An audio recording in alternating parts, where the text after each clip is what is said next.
I know this past week has been incredibly tough. We've all felt the weight of anger, fear, and loss. And I want to take just a moment to speak directly to you, students throughout Utah.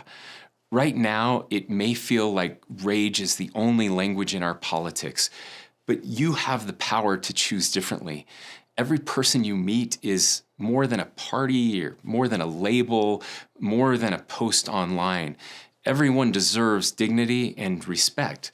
That means talking to people you disagree with, listening even when it's hard, and forgiving even when it feels impossible. Campuses like yours must be a place of the free exchange of ideas.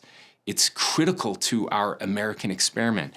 I want to challenge you to spend less time online where outrage has become so normal and more time in the real world.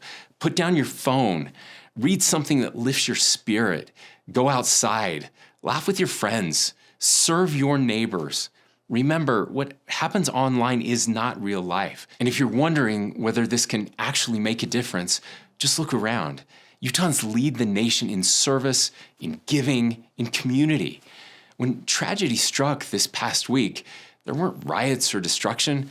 There were vigils, prayers, and people coming together. That's the Utah way. Your generation can carry that forward. You can build a culture where we embrace differences without letting hate divide us, where hope is stronger than cynicism, and where forgiveness breaks the cycle of violence. My friends and Utahns, this is our moment.